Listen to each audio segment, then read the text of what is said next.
Goeiemôre en baie welkom by vanoggend se gesprek hier by die Suidoosterfees.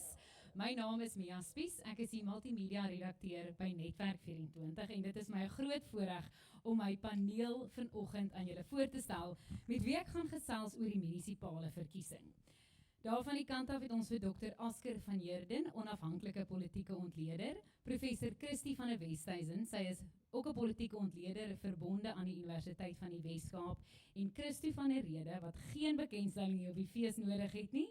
Hy is die uitvoerende hoof van die F.W. de Klerk Stichting.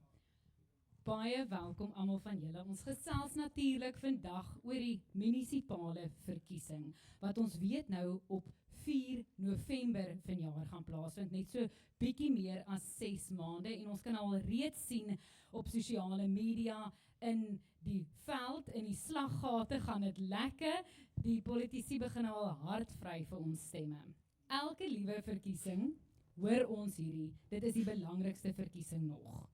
En ek dink met al 3 van julle het ek ook al met verskeie verkiesings in die verlede gepraat, en dan sê ons elke keer, hierdie is nou die belangrikste verkiesing, hierdie is 'n deurslaggewende verkiesing, hierdie verkiesing gaan die rigting aanwys. Asker, hoekom is hierdie nou weer die belangrikste verkiesing? Ja, Mia, kyk, ek dink die feit dat die ANC ons nou hulle oor groot meerderheid verloor het in die algemene verkiesing, hulle is nou by 39-40%. En ek dink almal kyk nou uit om te sien wat gaan daai trend nog steeds verder in terme van die plaaslike verkiesing. En almal se oë is op die ANC en hoe swak gaan die ANC vaar in hierdie plaaslike verkiesing. En ek dink dis die groot kwessie, en natuurlik gegee die feit dat dit ons nou by 40% is, wat doen die ander partye? Want ons praat nou koalisiepartye in deesdae. So as die DA nou sterk is en hulle sê miskien saam met 1 of 2 ander partye, dan kan hulle aan bewind word. En die groot meerderheid van munisipale oorvat en so voort. So ek dink dis die rede hoekom hierdie ene so belangrik is. Christie, wat is op die spel in November? Ongelooflik baie. Ek dink dat as ons kyk na ons verkiesingstoneel, eintlik die eerste klompie, ek sou sê die eerste 15 jaar was dinge eintlik redelik stabiel. Dinge het eers begin regtig skuif met toe Jacob Zuma oorgeneem het in die ANC, en van daar af sien ons dan dat ons 'n tipe van 'n onsekere periode ingaan. As ons kyk na ons kiesers se opkoms by die stembus, dan sien ons die jaar 2004 was die beste jaar daarvoor, en van daar af sien ons dan 'n afwaartse kurwe. En uiteindelik, wat ons eintlik, ek dink een van die grootste krisisse waarmee ons nou sit, 20 jaar aan van toe af, is dat ons ongelooflike groot onttrekking sien vir ons kiesers van die stembus. So dit wys vir ons dat daar 'n groot ontnigtering met demokrasie, met ons kiesstelsel. En saam met dit kom daar natuurlik fragmentering in ons politiek, wat baie te doen het met die populisme en hoe dit opgekom het oor die jare. En ons sien 'n algemene destabilisering eintlik van ons politieke toneel. So ons is eintlik in 'n baie moeilike tyd, en ek moet sê daar's nou net het 'n peiling uitgekom wat lyk my gedoen is deur die RGN, die OVK het dit aangehaal. Dit wys dat in KwaZulu-Natal is daar minder as 10% van mense wat nog glo in demokrasie as 'n stelsel. So dit is af van in 2004 was het 54% van KwaZulu-Natalers wat glo in demokrasie, wat al klaar nie 'n baie goeie persentasie was nie, maar intussen het hulle selfs meer ontgoochel geraak. So ons sit hier met hierdie uitdaging van hoe kan ons demokrasie weer laat relevant wees vir mense. En dit het baie te doen ook oor al ons partye, of dit nou die ANC is of oppositiepartye, wat nie daarin slaag om mense te oortuig, ons het regtig julle beste belang op die hart nie. Ons wil juist nou verder daaroor praat, asof mense vanjaar met hulle hart of met hulle koppe gaan stem. Maar ek wil net gou nog 1 oomblik stil staan by daai probleem van kieseropkoms. Ons weet die dag is nou aangekondig, dit is 'n Woensdag, 4 November, en 'n onlangse Ipsos-peiling het gewys dat minder as die helfte van Suid-Afrikaners glo hulle het nie 'n politieke tuiste op die oomblik nie. Christo, is dit 'n kommer dat mense net gaan voel, ek weet nie vir wie ek gaan stem nie, dis in elk geval 'n Woensdag in die middel van die week, kan dit 'n impak hê, ons weet dinge soos dit dalk reën dit, mense voel, hulle het nie daai daai passie om te gaan stem vir 'n spesifieke party en hulle dink nie hulle gaan die moeite doen nie want hulle weet in elk geval nie eintlik vir wie om te stem nie. Ek dink die politieke partye doen gemeenskappe guns nie. Ons sit met meer as 500 politieke partye wat gaan deelneem aan die plaaslike verkiesing. Nou hoe maak jy nou 'n keuse tussen 500 politieke partye? En dan moet mense 'n bietjie verder gaan ondersoek instel na jou waar mense stem. Ons sit met 23.000 stemdistrikte in die land. Ons sit met 4.000 wyke in die land. Nou al daai wyke en stemdistrikte is gebaseer op die ou apartheidstelsel waar mense woon. In ander woorde is oorwegend is dit stemdistrikte wat nog in terme van die ou woonbuurte, die ou apartheidsorde saamgestel is. Geen wonder ons sit met 'n opkoms van identiteitspolitiek in die land nie. So dit is een ding om te sê ons streef na die rassige politieke bestel, maar mense is vasgevang in 'n identiteitssfeer of 'n raamwerk of 'n stemdistrik. En dan is dit baie maklik vir 'n politieke party of 'n wijkraadslid om dan identiteitspolitiek te bedryf. Kyk hoe swaar kry ons mense wat hier in Monti wil bly. Dit is as gevolg van die DA, dit is as gevolg van die ANC. En dan kry jy dan jou politieke partye wat identiteitspolitiek bedryf, wat dan 'n vrugbare teelaarde het om daai mense op te sweep om hulle te stem. So dit dra by tot 'n hengse fragmentasie.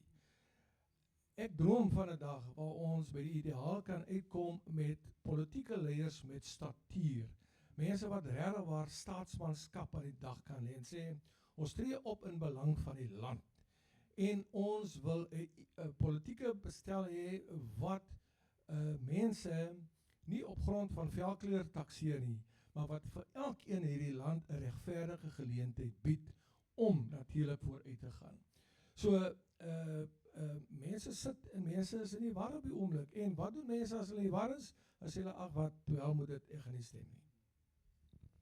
Christie, hulle sê vanjaar gaan dit 'n verkiesing wees oor dienslewering. Almal weet swak dienslewering is seker die grootste uitdaging wat ons op die oomblik in die gesig staar in Suid-Afrika, tesame met misdaad en natuurlik korrupsie. En hulle sê dit is van die kwessies wat sentrale rol gaan wees oor waarom mense vir wie hulle gaan stem.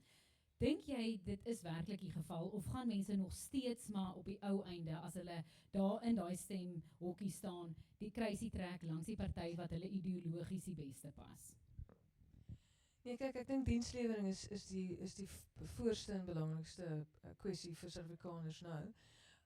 Weet ek het nog baie familie en vriende in Johannesburg en mense daar is absoluut gefrustreerd en woedend oor die stand van die stad en dit is regtig vir my as 'n oud Johannesburger wat nog steeds baie lief is vir die stad. Dit is 'n absolute tragedie om 'n wonderlike stad. Werklik, dit is 'n wêreldstad daai. En sekerlik die belangrikste stad in Afrika om dit op sy knieë te sien. Jy weet, so en ek dink daar's 'n groot woede daaroor. So die kwessie is of dit mense nou gaan aanspoor om nou wel op te daag by die stembus. Nou met hierdie massiewe ontgoocheling wat ons sien, 'n onttrekking van die stembus, gaan dit mense inspireer om te gaan stem.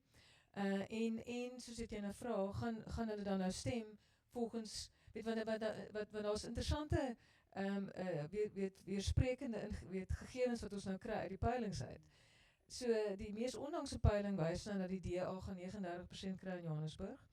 Die ANC sal 30% kry en Action SA sal 10% kry. Maar ek dink is dieselfde peiling waar hulle vir mense ook gevra het, dink julle dat dienslewering sal verbeter onder 'n DA beheerde stadsraad? En meer as 70% van mense het gesê ja. So hulle dink dat die dienslewering sal verbeter onder die DA, maar slegs 39% is bereid om te stem vir die DA. So jy het hierdie gaping wat mense nou moet probeer van sin maak. Terselfdertyd moet ons sê, weet wel, ons metro's is baie belangrik. Hulle dis is miljarde en miljarde rande wat ons metro's beheer. Ons moet dit in ag neem dat iets so 70% van ons bevolking is verstedelik. So jy het eintlik 'n ongelooflike ontwikkelingsgeleentheid in ons stede, omdat jy as jy gekonsentreerde bevolking het, kan jy mos aan jou ontwikkeling baie meer fokus en so aan. Daai geleentheid word glad nie benut in ons ander metro's nie buite Kaapstad. En maar as ons kyk na die res van die land en jy kyk na vir ons ouditeur-generaal wat ek moet sê fantastiese werk doen in terme van hoe sy oog hou oor die begrotings van ons munisipaliteite. En weet ek nou net kyk na sy het na laaste verslag het sy gewys.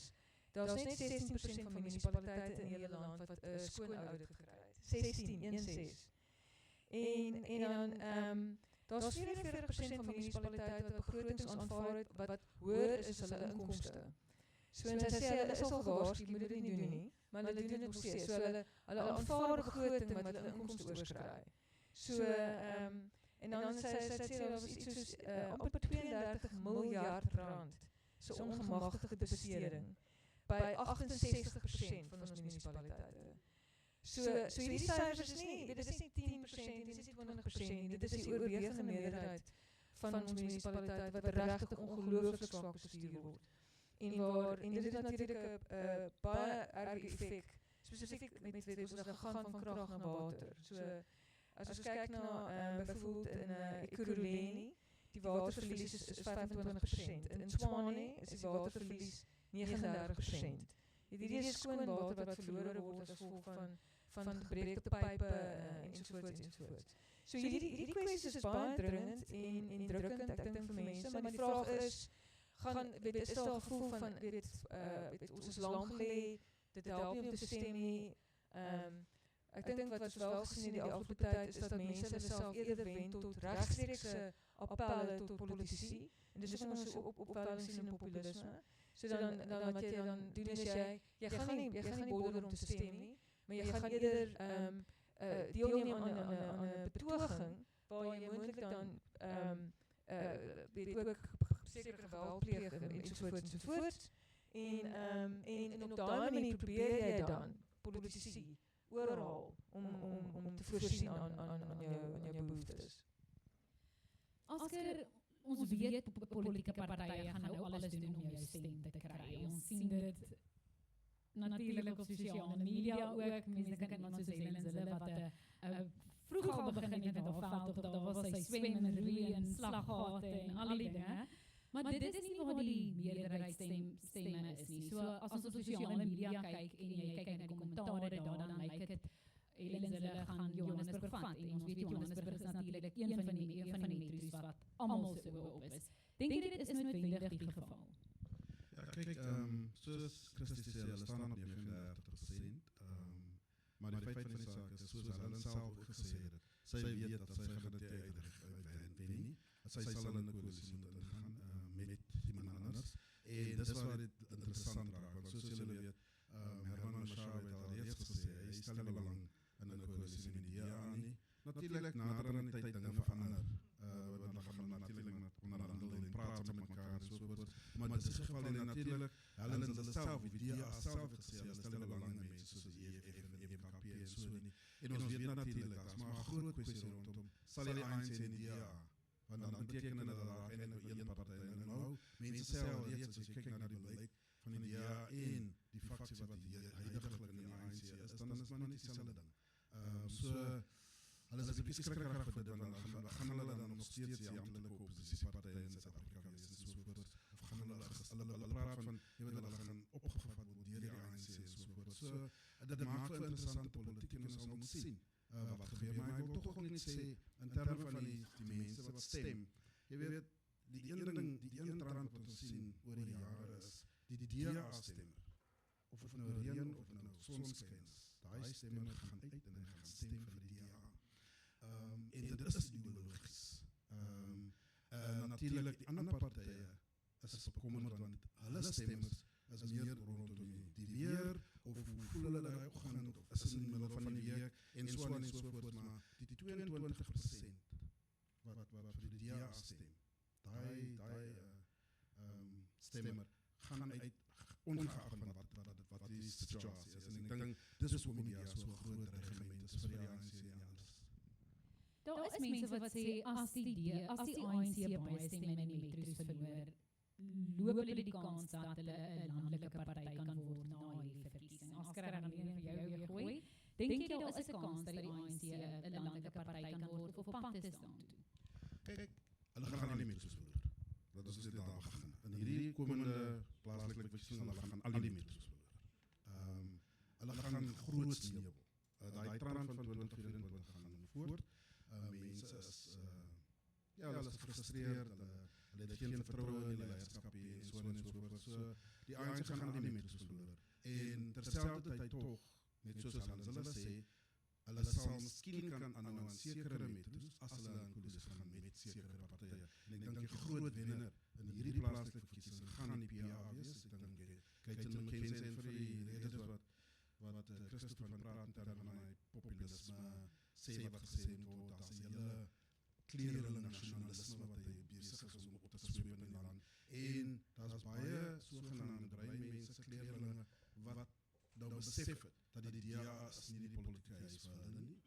Die DA doen niks vir hulle nie, en so aan. Die middelklas, of die oppermiddelklas van die kleurlingmense gaan nog steeds DA stem, ons sien dat. Ons sien die trend. Maar die groot meerderheid in Charles Plain en Ernst en in PE, so noordelike voorstede, hulle gaan almal vir die PA stem. Christo, ek gaan nou vir jou vra, jy het voorheen ook geskryf dat die DA doen nie hulle self gunste nie, omdat daar nie genoeg top leiers is in hulle party nie. Hoekom is dit so 'n groot probleem? Dink jy dit gaan die DA kos? Inderdaad, ek het byvoorbeeld gekyk na hoe die verkiesing uitgespeel het. En daai top 5 skikke breinmense aanwesig. Nou hoe dom kan jy wees?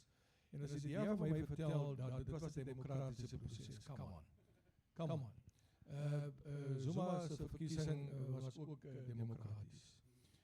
So demokratiese verkiesings word vooraf gegaan deur allerlei manipulasies en goeders. Kyk maar wat JP Smith gedoen het. Net voor die verkiesing. Toe gaan gee stemme solidariteit. Nou goed, aan die een kant was dit om natuurlik 'n swart gesig daar te plaas om Johannesburg en Gauteng te verower. Maar terselfdertyd gooi Ivan Meyer onder die bus. Maar dit is nie om enige ander rede as ons eie altruïstiese redes nie. Want hy wil die volgende premier van die Weskaap word. So daar op slinkse wyse binne die DA, en dit geld ook vir alle politieke partye. Jy weet, uitkomste gemanipuleer word om in bepaalde magsposisies te kom. By my is daar geen twyfel daaroor nie. En die DA gaan duur daarvoor betaal. Kyk maar wat nou die dag in Stellenbosch gebeur.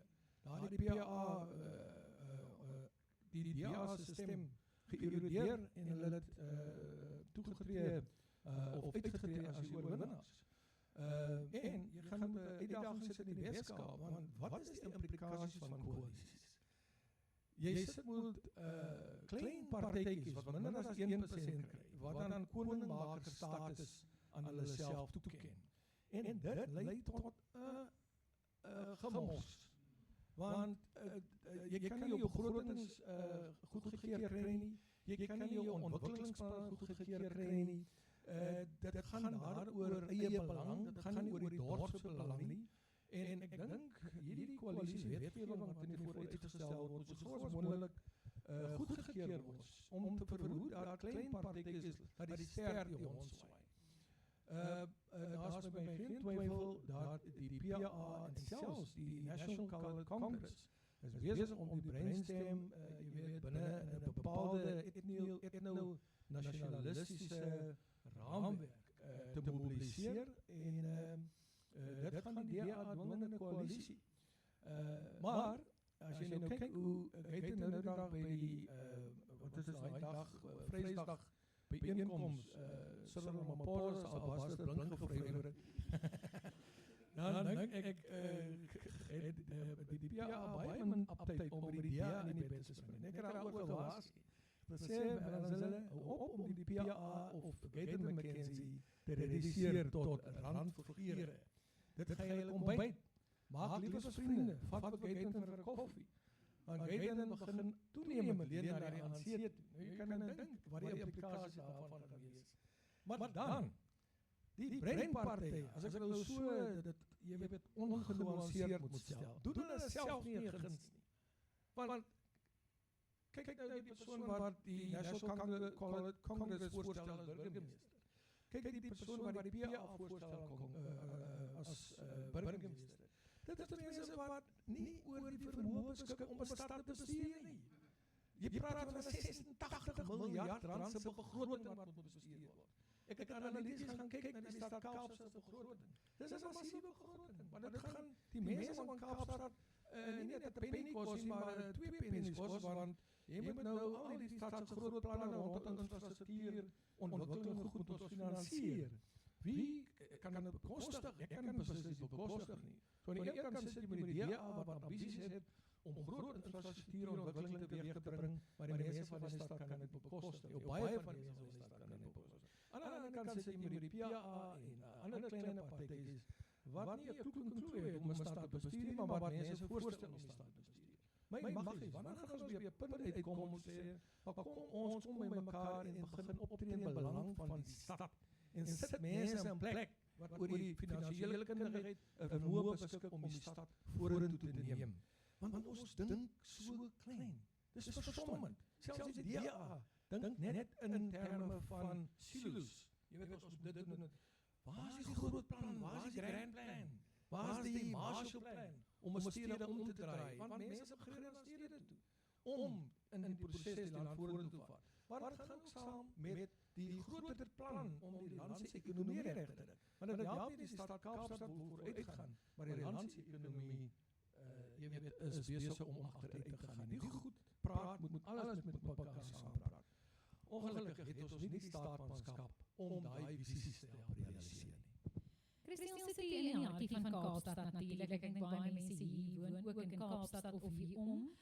Sou jy sê dat Kaapstad dat dit moontlik blou gaan bly? Of wat sou jy sê is die gevoel hier? Ons moet 'n bietjie oor meeste van die groot metro's gesels.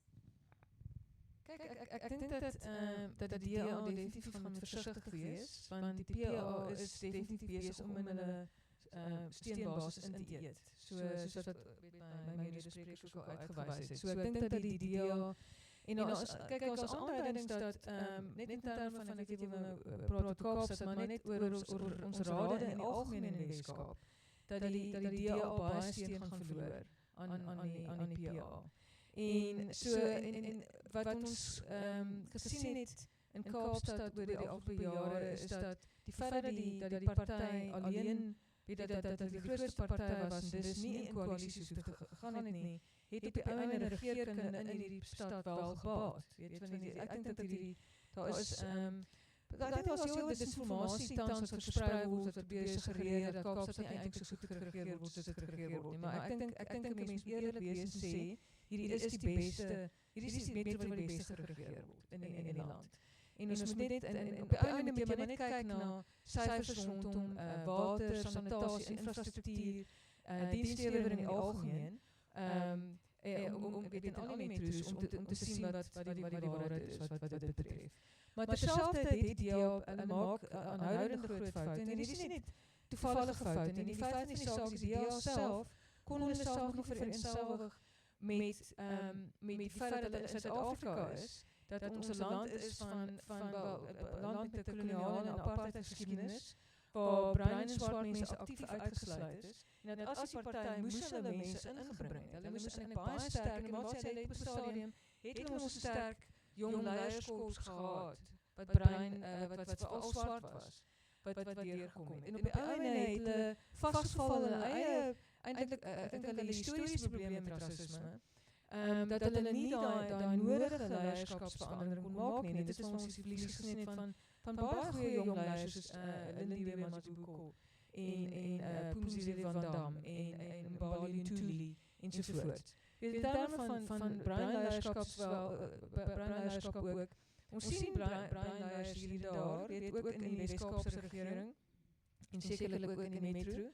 Maar hulle het nie daai soort prominensie wat mense sou verwag gegee waar ons is. Weet ons is in Kaapstad, die meerderheid mense hierso is bruin. So jy sal baie meer prominente bruin leierskap verwag in 'n party wat se swaartepunt lê eintlik in hierdie provinsie en in hierdie stad. So dit is waar die en ek dink hulle gaan gestraf word daarvoor.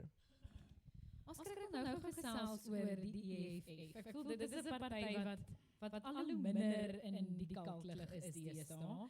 En die EFF se leier Julius Malema het self gesê dit is vir hulle reg of weg na hierdie verkiesing. Is dit regtig so?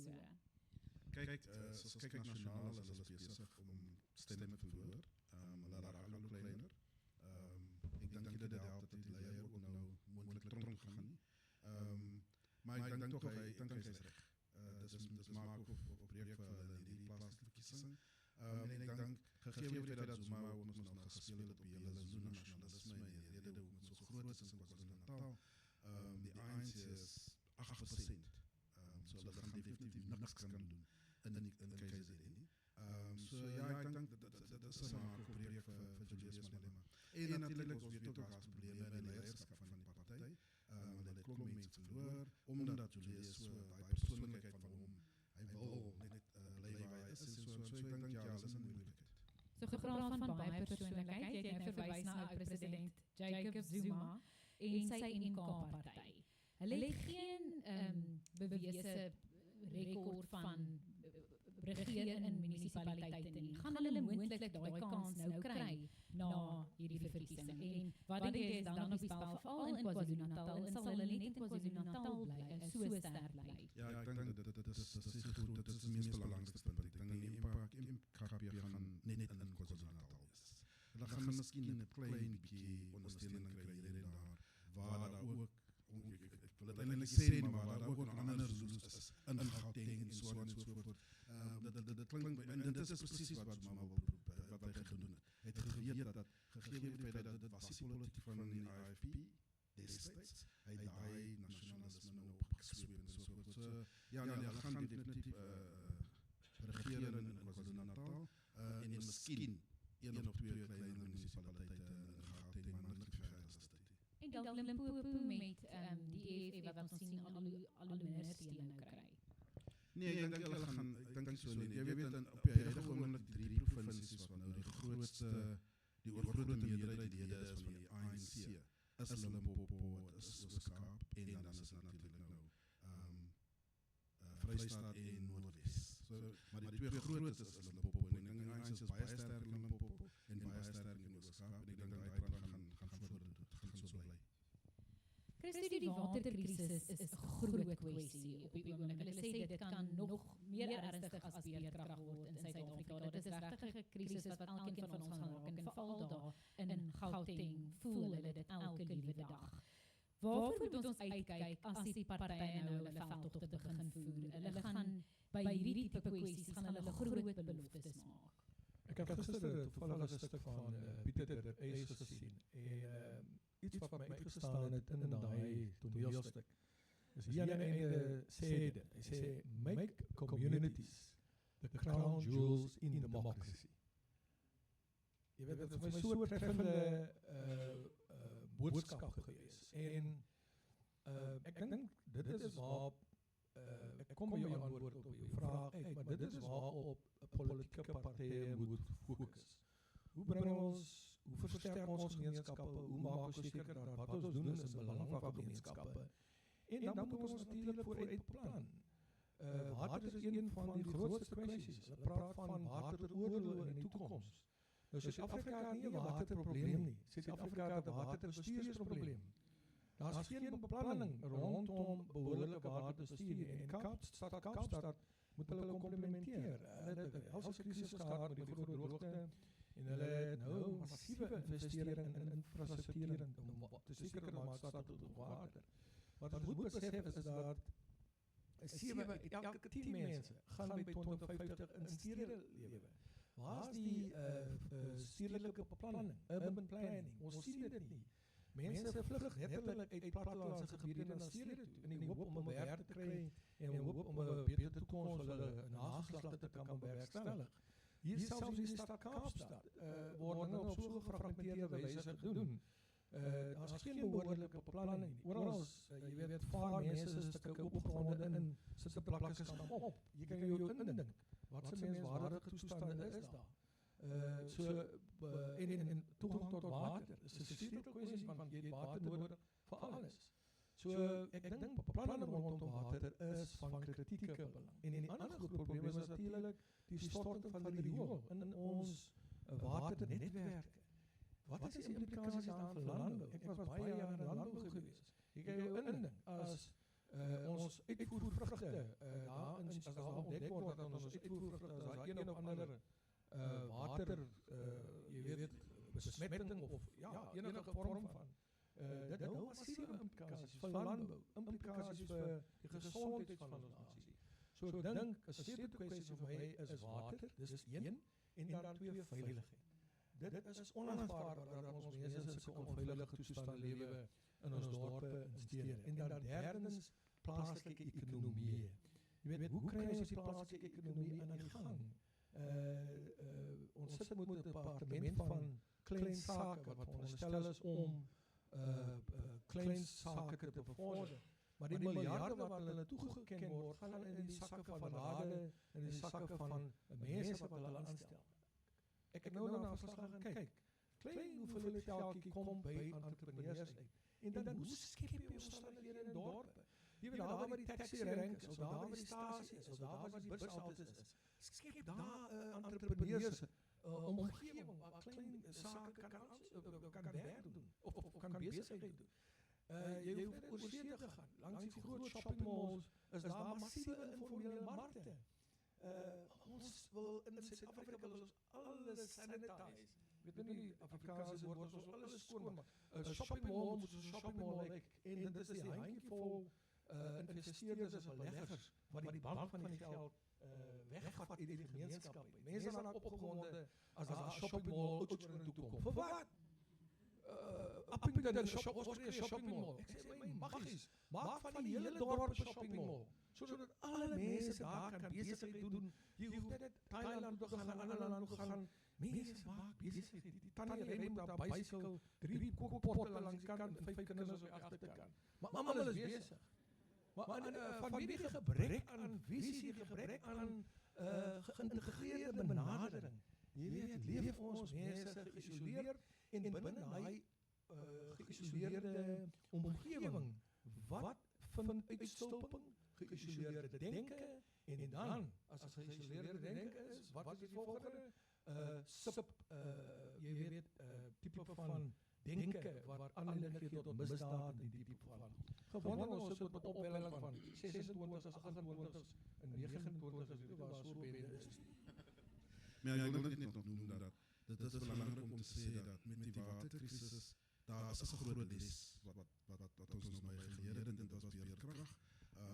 En ek dink dit is 'n positiewe ding dat almal daaroor praat al reeds reg aan die begin. En groot somme geld wat ook beskikbaar gemaak word om die infrastruktuur en die meer te doen in terme van die waterprobleem. Maar ja, dit is 'n krisis. Maar ek dink tog die regering is vroeg uit blokke uit rondom die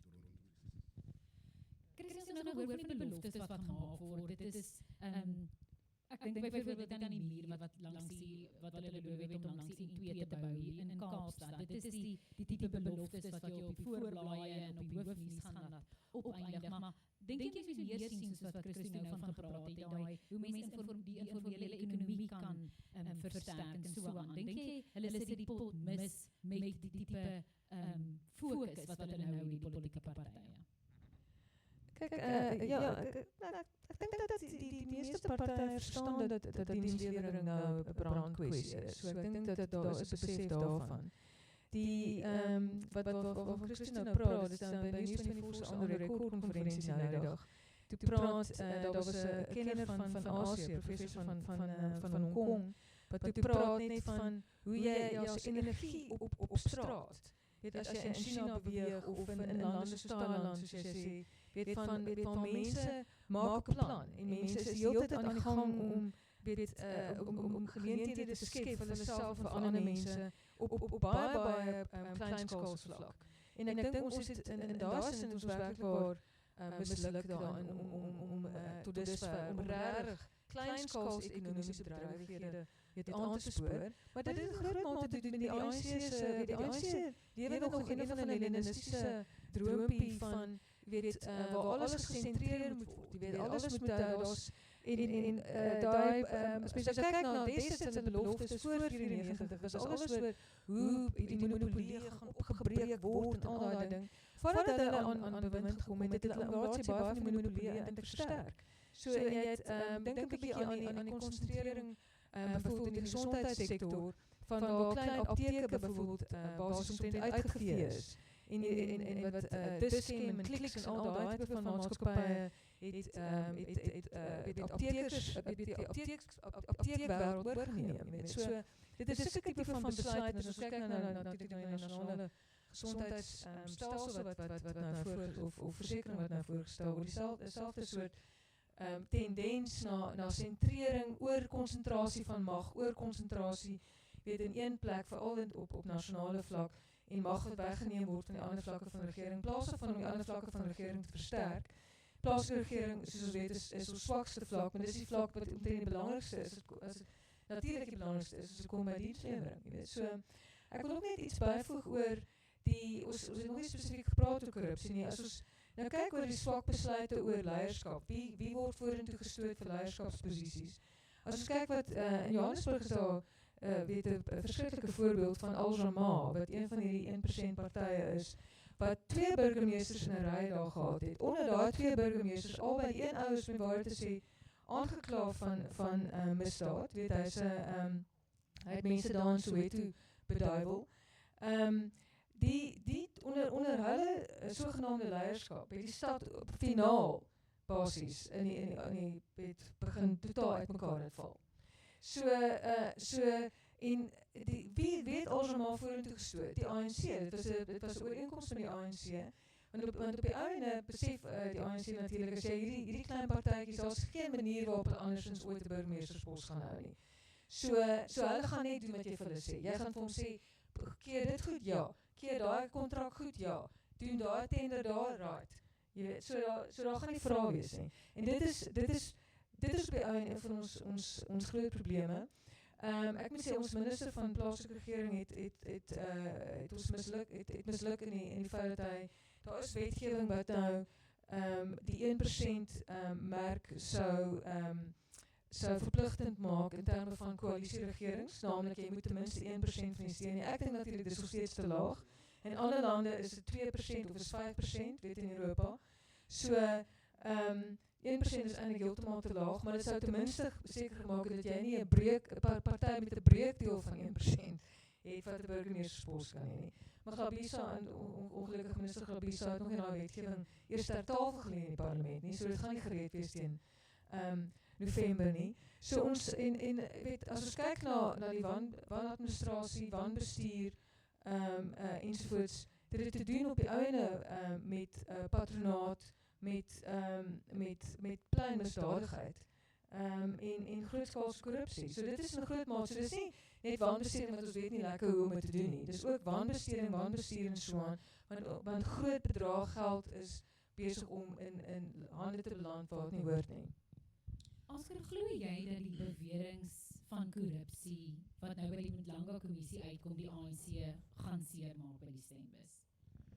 Kyk, maar Mlanga kommissie is mos nou meestal in terme van die polisie en justisie en so voort. En ek dink baie mense, hulle is definitief voor die televisie en hulle is baie, jy weet, hulle kyk, dit is soos 'n soapie.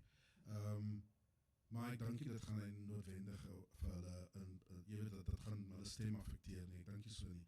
Ek dink dat mense het nou besef dat korrupsie, ja, dis altyd by die voordeur van die ANC, maar ander partye, soos hulle nou meer en meer in bewind kom in munisipaliteite en hulle val ook nou in die lok van korrupsie en dis meer. So, jy weet, as jy kyk na munisipaliteite, nou, die ANC het al die metros verloor in 2016. Ek dink mense moet dit onthou. Hulle het alles verloor en die DA het baie van die metros oorgevat. In Kabega, Ekurhuleni, in Tshwane en in Johannesburg. Mense vergeet dat Herman Mashaba was daar vir 5 jaar en wat sy naam, Christo? Na Herman Palatsi, dankie. Palatsi was ook daar vir 'n paar jaar voor hulle van Hano uitgeskop het en sovoorts. Die stad, en ek dink dit is belangrik om te noem, die stede, die metros is 'n ander dier in terme van apartheid, die apartheid soort van special morphology, soos hulle sê.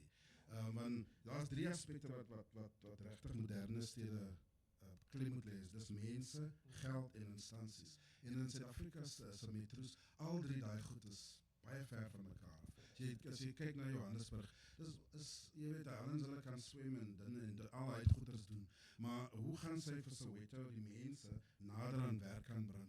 Want die werk en die geld is in Sandton en die instansies is allemaal in die medestad. In termen van bibliotheek, en sovoorts en so aan. En in selfs in die Kaap. Jy weet, hulle praat van, dit is 'n goeie munisipaliteit, dit is 'n goeie metro, maar jy hoef net 2 kilo's te ry in Khayelitsha aan of in Bonteheuwel of in Menenberg aan, dan praat die mense 'n ander storie, daar's 'n ander narratief daar, in termen van hoe die stad vir hulle regeer en sovoort. So, is baie kompleks. En ek dink, ek stem saam met Christie, hierdie kleiner partye en mense wat die vermoë het, hulle weet nie eens daai groot grand plan wat Christie van praat nie. Jy weet, dis baie kompleks. Sien julle, Oscar, maak seker ons luister vir hom en ons is wakker. Hy gooi sommer so na jou toe om te weet of jy daai naam onthou. Ek wil baie graag nou die vloer oopmaak om te hoor of daar enige vrae is wat julle kan net die vraag redelik kort hou en dan net ook sê as julle wil hê iemand spesifiek moet dit vir julle antwoord. Hierso is 'n paar vrae. Ek gaan nou 'n mikrofoon hou sommer net die hand in die lug.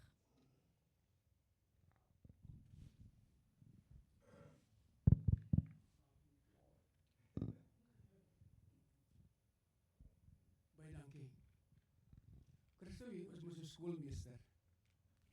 4 November, stemdag. Die skole skryf eksamentyd uit. Die kampusse skryf eksamentyd uit. Die skoolsale word gebruik vir die algemene verkiesingsdag. Wat sê jy, dis 'n skoolmeester, oor daai aspek? Nou, dis nou my 1. Nou 2, jy het vir ons op 'n baie mooi manier en wel deurdag die probleem van ons bruin mense aangespreek in terme van hierdie politiek. En ek het gewonder, toe die DA nou aan wind kom en hulle moet 'n minister van landbou aansoek, ek wonder kan hulle nie vir Christo bietjie nader trek nie, man. Want daai man het die ervaring en die kennis van landbou oor 'n lang tyd. En tot my teleurstelling was Christo nêrens te vind nie. Minister Christie van der Rede, jy kan vir ons daar antwoord asseblief. Ja, laaste opmerking wat ek wil maak. Munisipale verkiesing, waarvoor maak jy jou stem dik? Ek het wonder, waarvoor moet ek my stem dik maak vir wat? Daai bewoording het vir my getref. Waarvoor maak jy jou stem dik? Dis 'n Afrikaanse storie. Kan Mia vir ons daai verduidelik? Hoekom was daai sinnetjie daar? Dankie. So, dis juist die punt waar ons vandag wil uitkom, is ons maak, wat ons juist oor gepraat het, gaan dit oor dienslewering gaan dit oor korrupsie gaan dit oor ideologie gaan. So ek dink ons kan weer in die einde daaroor gesels. Ek wil baie graag Christie se antwoord hê op, gaan ons jou in 'n ministerspos sien binnekort? En dan die vorige vraag. Ek is 'n oupa. Is te wonderlik om hy kleintjie te sien opgroei, net sulke klein twintjies of vinger. Ek het nog nooit in my lewe so iets gesien. Dis wonderlik. Nou sê my vrou, maar jy het self 2 kinders in die lewe gebring. Ek sê, ek wil net hy moet groot raak, jy weet. Om jou kleinkind jy ander ervaar. Jy kan hierdie liedjie teruggee. Jy hoef nie te speel en dan kan jy teruggee na ma toe. Maar dis wonderlik. En jy weet my begeerte is om seker te maak dat hy kindjie nie eendag getakseer word op 'n velkleur nie, maar dat sy die volle omvang van hierdie nie-rassige demokrasie wat ons tot stand gebring het in 1994, dat sy dit, jy weet, kan geniet en die vrugte daarvan kan geniet. Ja, en dalk is dit my skuld dat ek nie daar is nie, want jy weet, hoe probeer wegbly die politiek uit, want die politiek is vuil, is 'n vuil spel. En jy probeer van buite af dinge probeer regmaak.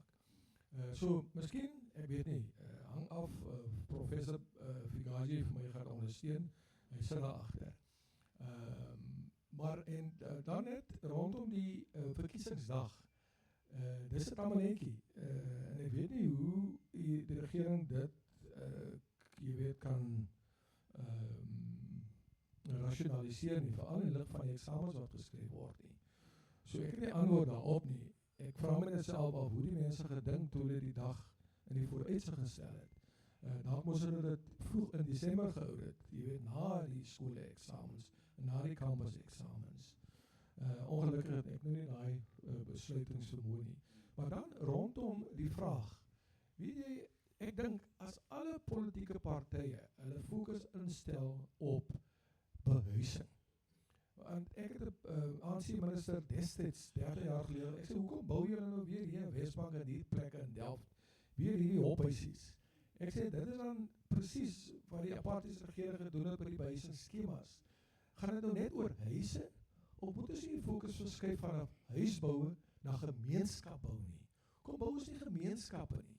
Hoekom maak ons nie soos daar in Taiwan en Thailand by die huis bo sit en die werkswinkel en die kafee of wat ook al op die onderste vlak nie? Kan ons nie meer innoverend kreatief omgaan in die bou van gemeenskappe nie? Waar is die bome? Waar is die dit en dat en dat?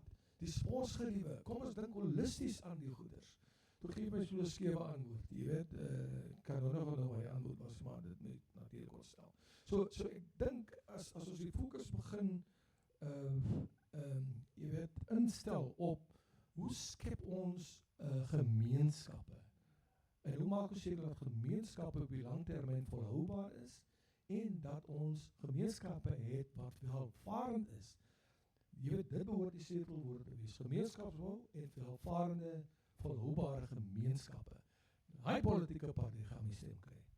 Natuurlik weer die groter prentjie, soos wat jy vroeër na verwys het, dat daar nie een party is wat regtig daai grand scheme het nie.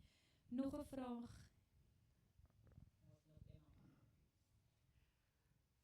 Goeiemôre. Ek is Bram. Ek was in my jonger jare betrokke by die SAIK, meer in musiek, maar ook met die politieke dinge. Dit is maar 'n ding wat se ou ondag altyd sal trek. Ek het 3 vinnige vrae. Die eerste ene is die top 5 van die DA. Wie is hulle? Die tweede ene is die PA van Gayton McKenzie. Hoeveel ander kleur mense raak betrokke behalwe die bruin kleur, soos ek destyds vir Gayton gesê het, you must build the Rainbow Nation. Dis wat vorentoe moet gaan en daaroor is ek baie excited oor die 10-11 partye wat vorentoe gaan. En dan die derde ene is op Christo direk. Ek het hom nog nooit ontmoet nie, maar ek het hom hoor praat en ek het gesê daai man is die ou wat Cyril Amerika toe moet stuur. Nou Roef het hom nou voorgespring. Roef het hom nou voorgespring. So daai, ons is bly om hom hier te hê. So Christo, ek dink jy moet by die DA betrokke raak, verseker. Ek het geen twyfel daaroor na ek jou hoor praat vandag nie. En die ander mense ook, julle kennis is fantasties. Dis 'n wonderlike bespreking, Mia. Baie dankie, né? Dankie, Bram. Nee, ons kan nie nog politieke ontleeders verloor aan die politiek nie. Julle bly vir ons net hier aan hierdie kant vir nog 'n rukkie asseblief. Ek dink ek gaan dalk vir Oscar vra om eers daaraan te spring. Ons kan dalk begin met die vraag oor die PA. Gayton McKenzie wat dikwels sê dit is 'n reënboognasie, nie rassige party nie. Sien mens genoeg verteenwoordiging ook in 'n party soos die PA? Ja, kyk, op die huidige oomblik is daar geen sprake van mense, ander rasgroepe in die PA nie. Ek dink eens daar's 'n veldtog in die PA om dit aan te spreek. Ek dink, soos ek sê, dis heeltemal rondom kleurling, nasionalisme en dis meer, hy weet dis wat vir hom die stemme gaan bring. En natuurlik, soos ons weet, daar's ook geen interne demokrasie in die PA nie. Jy weet, hulle het nog nie strukture en dis meer en so aan. Ons weet nie hoe hulle leiers kies nie, of dit net Gayton is wat besluit en so aan. So daar's nog 'n hele paadjie wat hulle moet stap voor hulle besef dat hulle moet nou meer modern word en miskien begin ander groepe inbring. Maar vir nou praat hy net van kleurlingmense. Chris, ek kan vir jou vra, net om vinnig te antwoord oor die DA se topleiers. As jy nou kyk wie die DA vorendag gebring het, ons het vroeër gepraat oor daai grootman politiek, die name, ja, dink jy dit is ook daar, het hulle die regte keuses gemaak daar, en ek dink Bram wou ook geweet het oor hulle topleiers, wat sê dit vir jou van wat ons kan verwag? Wel, ek dink met hulle laaste verkiesing het hulle 'n meer geïntegreerde topleierskap meer vorendag gekom. Hulle sê altyd hulle is die een party wat regtig die sogenaamde reënboognasie verteenwoordig. As mens kyk na hulle kongresse en as mens kyk na na wie vir hulle stem. Maar ek dink dat want ek dink Solly Malatsi is mos die een wat ek kan nou nie presies al die name onthou nie. Solly Malatsi het oorgeneem by Helen Zille. So daar is 'n baie magtige posisie. So ek dink dat die feit dat hulle en ek moet sê ek weet nie Christo, ek stem miskien nie 100% met jou saam dat Solly Malatsi maar net vorentoe gestoot is op 'n opportunistiese manier nie. I mean hy is iemand wat hy het 'n lang rekord in die party. Hy het goed gedoen in Tshwane.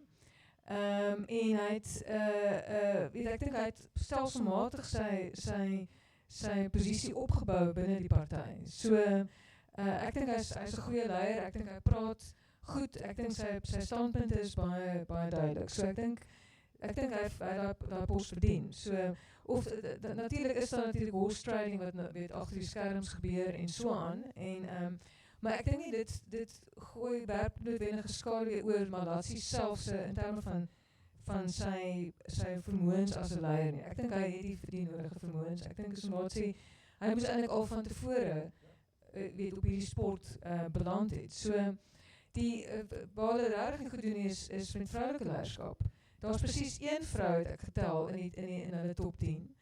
En daar's dus gewoonlik tussen 1 en 2. So dit is as jy en ek het omdat sy lank gelede in News24 het ek al geskryf oor die feit dat dit is absoluut weet onmoontlik dat jy weet in die gewone weet as dit regtig oop kompetisie is, want daar stem ek saam met jou saam Chris. As dit regtig oop kompetisie is dit onmoontlik dat met die vorige keer dink was dit 6 uit die 10 was wit mans. En ek net sê dis onmoontlik dat wit mans net so uitstekende groepering mense is in die party dat geen ander mens kan 'n voet in die deur kry nie, jy weet. So dit is tot net 'n onmoontlikheid. So daar sien jy die party sukkel regtig waar met hulle rasse-integrasie. I mean dit is en soos ek sê dit gaan hulle byt. Ja, dit byt hulle reeds. Is net so vir Wegwalu by ons weet in Suid-Afrika is vroue verteenwoordiging in politieke partye 'n reuse probleem. As mens sien hoe min vroue partyleiers daar ook is in daai meer as 500 sal daar enkele wees. So dit is regtig iets wat die partye op moet voer. Net om aan te vul, jy weet die DA kom met die argument na vore dat die demokratiese proses in die DA se uitkoms is op meritokrasie gebaseer. Nou dis 'n baie gevaarlike argument veral in die konteks van ons bepaalde geskiedenis. Wil die DA daarmee sê is dat meritokrasie is sinoniem met wit. Jy weet, en daarmee loop jy die gevaar dat mense dan begin sinnies raak oor die argument van meritokrasie. Ek is 'n groot voorstander van meritokrasie. Ek dien op klomp plekke waar ek voortdurend sê maar ek wil die beste persoon aangestel hê vir hierdie job. Ons moet versigtig wees dat ons nie meritokrasie, jy weet, sinoniem maak met wit nie. Want swart brein en dit is jammer, jy weet, dis 'n historiese foutlyn om voortdurend vas te val in terme van raskategorisering. Maar ek blameer die ANC daarvoor. ANC het weer raskategorisering na 1994 teruggebring. Jy weet, maar dis ons moet streef na 'n meritokrasie gebaseerde samelewing, maar ons moet routekaart neersit wat seker maak dat ons by daai ideaal uitkom en dit nie aan die einde van die dag net bloot afmaak as jy weet 'n ding wat sinoniem is met witheid nie. Maar Of met manlikheid. Met manlikheid, absoluut. Hulle doen ons swakker met as dit kom by geslag. Ja, dit is so dankbaar dat Christie is. Hier gaan ons in 'n heel ander gesprek en nou ons gaan nog 'n uur sit. Ja, maar weet jy, ek het nie 'n behoefte om by die DA aan te sluit nie. Ek het 'n lojaliteit teenoor Suid-Afrika en die grondwet. Maar meer nog, ek het 'n absolute affiniteit teenoor die RNE, die Regering van Nasionale Eenheid. Want daai Regering van Nasionale Eenheid, dink ek as ons dit reg bestuur en ons hou op met die egoïsties gedrewe politiek en ons bring die beste van die beste bymekaar binne na RNE, kan dit ons redding wees. Ons het nog tyd vir een vinnige vraag. Okay. Baie dankie, Bra. 2 vinnige vrae en dan. Dankie. My Afrikaans is nie te goed nie, maar ek sal so 'n bietjie Engels saam met die Afrikaans meng. So ek het gesien in daai boekie in wat geadverteer is dat die of course dialoog sal in Afrikaans wees. So ek vra net die paneel, kan ek so 'n bietjie Engels of miskien in Natuurlijk, Engels? ons verstaan ook Engels, jy is meer as welkom.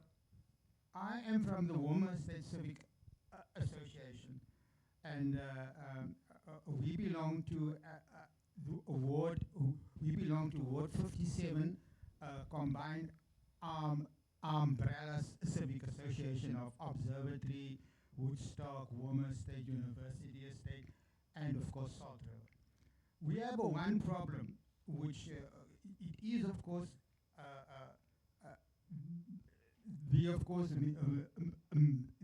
the municipal laws say that the ward councillor is elected by the of course masses. We know that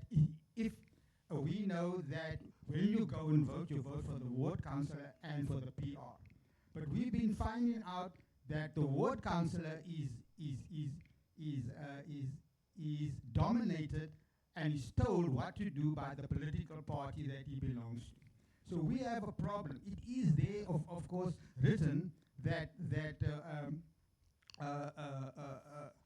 the community elects the ward councillor, and if the ward councillor does something wrong, they have to go for and of course by election. Kom ek gaan so 'n bietjie inspring aan Frans vir Oscar, dalk omdat ons bietjie gedruk is vir tyd. Oscar, waarvoor presies stem mens nou? Jy stem as jy nou jou kruisie gaan trek, en hoe baie insaai het jy in die raadslid in jou gebied? Want dit is toch die persoon wie se selfoonnommer jy amper moet hê as daar 'n probleem is, wat die eerste vlak van regering wat jy mee te doen het. Ja, kyk, die stelsel is ons nou proporsionele verteenwoordigheid, en gegee dat jy stem, jy kan natuurlik beïnvloed word deur die individu in jou gemeenskap. Dit is die persoon wat jy van hou, jy wil daai persoon stem, maar daai persoon 10-1 is geaffilieer in 'n politieke party, en hy en sy vat hulle direksie van die politieke party af, ongelukkig. Die ANC het dit besef en probeer om 'n verandering te maak in die laaste plaaslike verkiesing, waar hulle gesê het,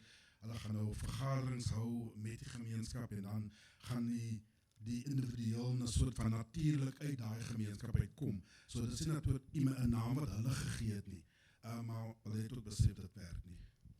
Een heel laaste vinnige vraag. Oscar, ek was gister hier by 'n lesing van professor Adam Small.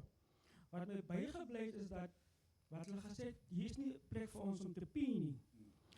Nou, die DA volgens my pas ekonomiese party toe. Weet jy wie van julle hier binne se kleinkinders of kinders sal 'n huis kan bekostig hier in die middestad nie? Want dit word verkoop aan swallows. En meeste van die mense wat koop van die agente sê vir jou, kyk hierso, dit moet euros wees of dollars wees. Jou siening.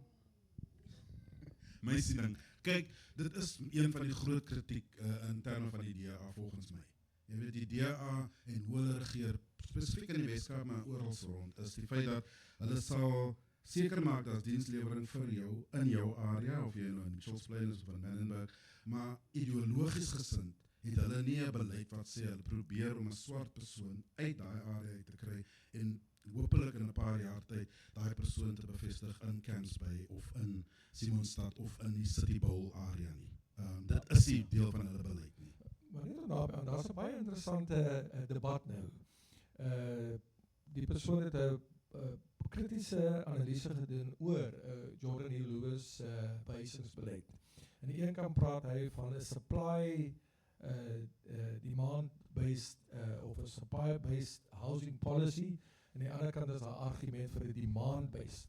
Ek wil nou nie ingaan in die meriete daarvan nie, maar ons moet gaan kyk na oorsese modelle. Daar is 'n model in Vienna waar hulle byvoorbeeld hulle die private ontwikkelaars, maar onder private ontwikkelaars wil wins maak op hulle beleggings.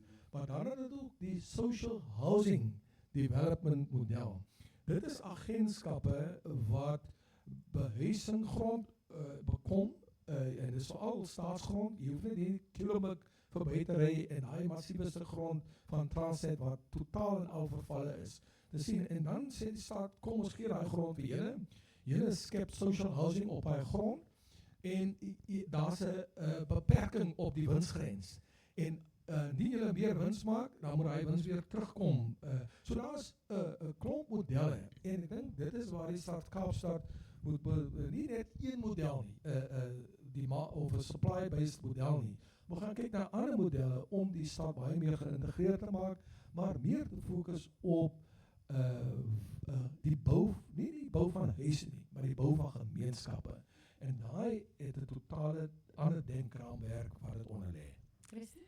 Miskien net 'n vinnige ding net dat ek dink die stad Kaapstad is ook 'n bietjie van 'n slagoffer van sy eie sukses.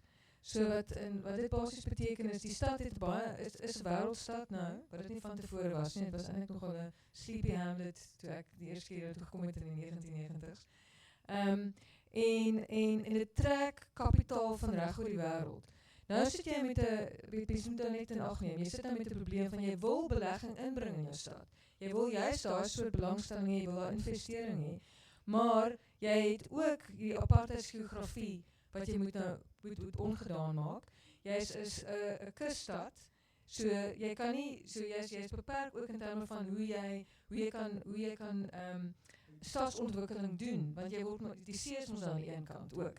Jy weet in die berg. So dit kyk soos dit Oscar van hier ook sê, dit is 'n baie komplekse situasie. So ek dink dat daar is daar's allerlei maatskaplike behuisingsprojekte wat nou al vir 'n aantal jare in die pipeline is.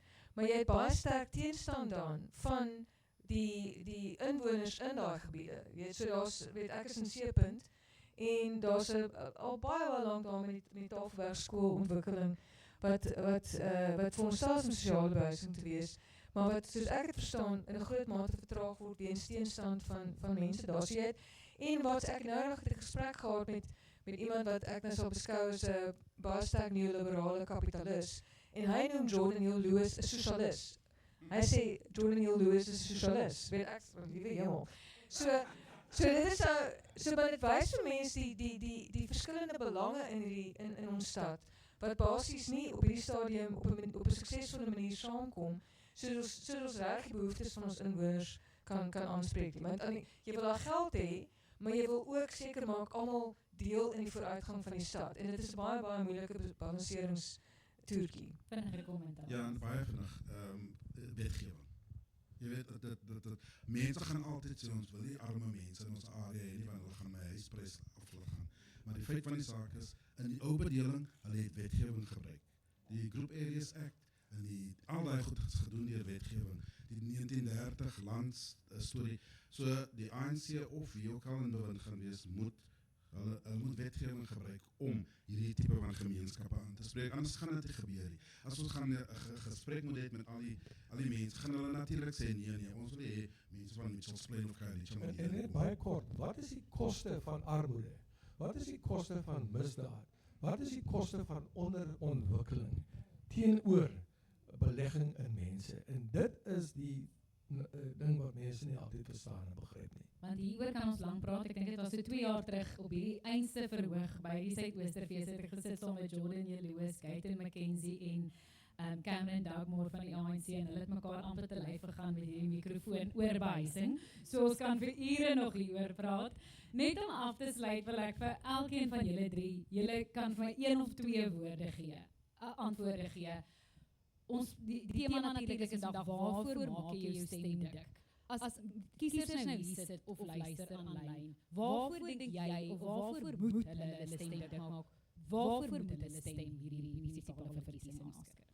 Ek gaan begin met Christie. As jou raadslid jou nie kan help op die politieke partye wat daar, jy weet, in beheer is, jou nie kan help om 'n welvarende, volhoubare gemeenskap te vestig nie.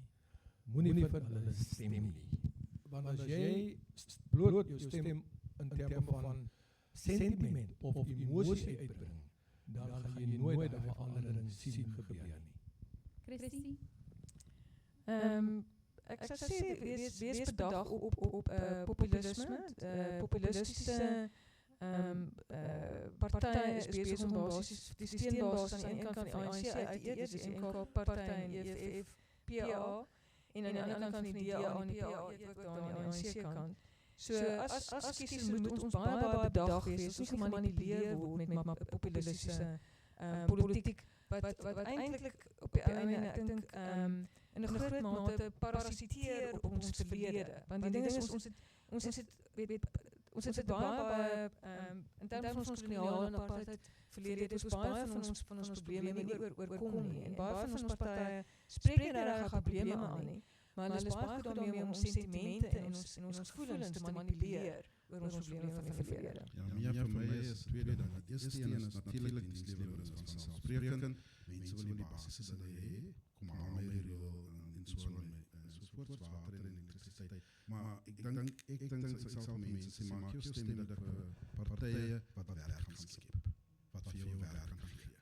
En ek dink dit is baie belangrik, want dit die kern van ons probleme in Suid-Afrika is daar's te veel van ons mense wat nie werk nie. Baie dankie Dr. Oscar van Heerden en professor Christie van der Westhuizen en Christie van der Riebeeck. Ek waardeer julle tyd om so 'n bietjie oor gaan. Dankie vir julle aanwesigheid.